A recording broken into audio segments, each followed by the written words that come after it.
September 29, 2008, 9:34 a.m. Eastern Time. The House of Representatives has just rejected the $700 billion bailout package. The Dow Jones Industrial Average collapses 777.68 points before the closing bell, the largest single-day point drop in history at that time. CNBC cameras catch traders with their heads in their hands. Lehman Brothers is already gone. Merrill Lynch has been sold to Bank of America on September 14, 2008. AIG is surviving on an $85 billion federal lifeline announced September 16. In Detroit, Michigan, inside the Renaissance Center, the headquarters of General Motors, the executive conference room is silent. GM stock, which traded above $42 in October 2007, is now hovering around $8. Rick Wagoner knows what that number means. Across town in Dearborn, on the 12th floor of the Glass House, Alan Mulally is staring at liquidity charts. Ford stock is under $3. Mulally had mortgaged nearly every asset in 2006 to secure $23.5 billion in loans before the collapse, a decision that would later save Ford from bankruptcy. At the time, it looked desperate. Factories are slowing. Assembly lines smell like hot oil and fear. Suppliers are calling hourly. Bankers aren't picking up.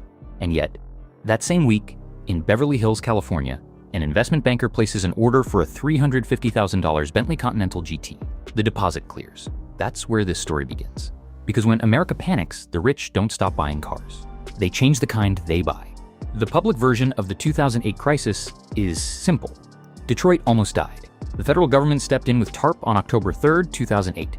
General Motors filed for Chapter 11 on June 1, 2009. Chrysler filed on April 30, 2009. Taxpayers saved the auto industry. That's the version that makes sense. But buried inside internal automaker sales reports from late 2008 and early 2009 is something far stranger. Luxury sales didn't collapse at the same rate as the broader market. In certain zip codes, Manhattan, Beverly Hills, Palm Beach, ultra-luxury brands held astonishing resilience. The narrative of universal suffering was only half true, and the reason lies in how rich Americans choose their cars, not based on horsepower, not based on fuel economy, but on fear, power, and hierarchy. To understand it, you have to step into the boardrooms where the American car culture was engineered. In the winter of 1984, inside Chrysler's Highland Park headquarters, Lee Iacocca was already rewriting the rules. After securing $1.5 billion in federal loan guarantees in 1979, he repaid them by July 13, 1983, 7 years early. It was a masterclass in narrative control. Chrysler stock surged. Iacocca became a national hero. But behind closed doors, the lesson absorbed by Detroit wasn't just about efficiency. It was about optics. Americans reward survival. They reward comeback kings. And wealthy Americans reward exclusivity. By the late 1990s, Wall Street was printing money. On August 9, 1995, the Dow crossed 4,000 for the first time. By January 14, 2000, it peaked at 11,722.98 during the dot-com bubble. NASDAQ tech founders in their 30s were cashing out IPOs worth hundreds of millions. Suddenly, the definition of success changed. Old money drove understated sedans. New money wanted to be seen.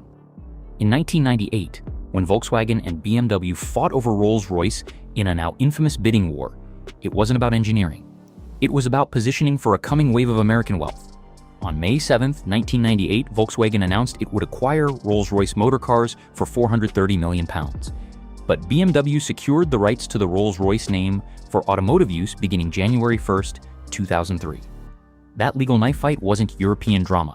It was a bet on America. The data was clear. According to the Merrill Lynch/Capgemini World Wealth Report released June 6, 2007, the United States had over 3 million high net worth individuals, more than any other country on earth. The richest country creates the most insecure millionaires. And insecurity drives car choices. Step into a Rolls-Royce dealership in Miami in 2012.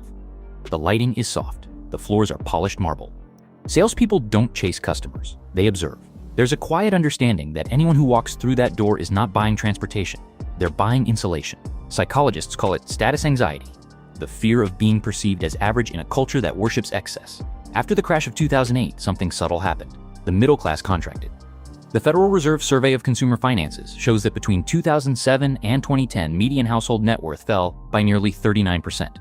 But by 2013, equity markets had largely recovered. On March 5, 2013, the Dow surpassed its pre-crisis high. Recovery wasn't equal. It was vertical. The top tier rebounded faster than everyone else. And when wealth concentrates, luxury car sales follow. In 2011, Rolls-Royce Motor Cars reported 3,538 vehicles sold globally, the highest in its 107-year history at that point.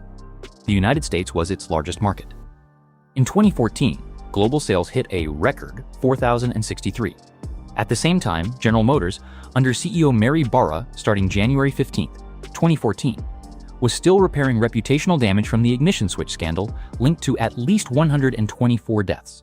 GM had set aside $900 million in September 2015 to settle criminal charges with the Department of Justice. Two different Americas, one fighting lawsuits, the other selecting custom stitching patterns. But the real turning point in how rich Americans choose their cars came in the aftermath of the 2008 collapse. Before the crash, overt displays of wealth were acceptable. After it, they became politically sensitive. Enter the stealth wealth era.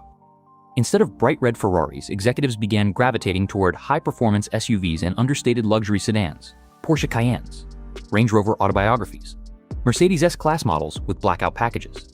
The car became less about shouting, more about signaling to the right audience. On December 18, 2017, the Tax Cuts and Jobs Act was signed into law. Corporate tax rates dropped from 35% to 21%. The stock market surged. On January 26, 2018, the Dow closed above 26,000 for the first time. Suddenly, liquidity flooded back into executive compensation packages. Stock options ballooned. Luxury automakers responded instantly. In 2018, Rolls-Royce launched the Cullinan SUV. Starting price, roughly $325,000. It became the brand's best-selling model in the United States within 2 years. An SUV in a country addicted to size. Why? Because rich Americans don't just buy vehicles, they buy command positions. The elevated seating height of an SUV literally puts the driver above traffic. It changes perspective. It changes perceived dominance. Neuroscience studies suggest posture influences psychological confidence. Luxury SUV marketing leans heavily into this. It's not about off-roading. It's about authority. In private equity circles in Greenwich, Connecticut, or among tech founders in Palo Alto, California, the vehicle functions as a resume. A Ferrari might scream volatility. A Rolls-Royce whispers permanence. A Porsche 911 signals taste without recklessness. Car choice becomes brand management. And the brands know it. Internal presentations from luxury automakers often divide buyers into psychographic segments. Legacy builders, self-made visionaries, global nomads. These aren't random labels, they're psychological hooks. The darker layer is this: car companies learn from Detroit's mistakes. In the early 2000s, under Rick Wagoner, General Motors chased market share obsessively. Too many brands, too much production. By 2005, GM had lost $10.6 billion for the year. The scale that once made it untouchable became an anchor. Luxury brands went the opposite direction. Scarcity. Artificial limitation. Controlled distribution. Ferrari caps production deliberately. Rolls-Royce produces barely over 6,000 cars per year globally.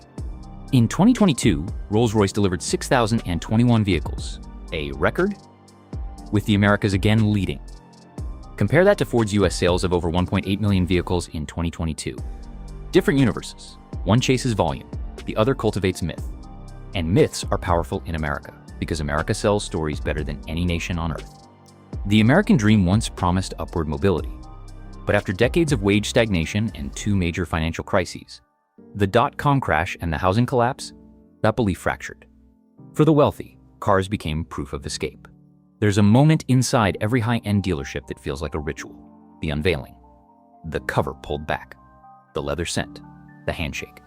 It resembles a coronation. And in a country built on competition, coronations matter. But here's the smoking gun most people miss. On March 16, 2008, JP Morgan Chase agreed to acquire Bear Stearns for $2 per share, down from $170 the previous year. A week later, that price was revised to $10 per share after backlash. Fortunes evaporated. Fortunes were also made. Distressed asset investors bought bankrupt properties. Hedge funds shorted collapsing banks. The very volatility that destroyed pensions created liquidity for a smaller group. Luxury automakers quietly track this volatility. They monitor IPO calendars, bonus seasons, tax law changes. When wealth spikes in concentrated pockets, production allocations shift accordingly. The cars don't go where the population is, they go where the money is flowing. After the COVID-19 market crash on March 23, 2020, when the Dow hit 18,591.93, unprecedented stimulus followed. By the end of 2021, markets were at record highs. The wealthy class grew wealthier through asset appreciation. Rolls-Royce reported record sales in 2021. Again, crisis, stimulus, asset inflation, luxury spike. The pattern repeats with mechanical precision. But the deeper truth is more uncomfortable. Rich Americans choose their cars the way corporations choose strategies to protect power. A billionaire hedge fund manager is unlikely to drive a Toyota Camry not because it's unreliable, but because it collapses the hierarchy. It dissolves the signal. It creates cognitive dissonance between wealth and presentation. In America, invisibility is death for the ambitious. Even stealth wealth is curated. Walk through Manhattan's Upper East Side at 2 a.m., the streets are quiet. Parked along the curb, Bentley Bentaygas, Mercedes-Maybach GLS models, Porsche 911 turbos. No flashy decals. No neon wraps. Just expensive understatement. These are not emotional purchases. They are strategic. Executives talk about positioning constantly in markets,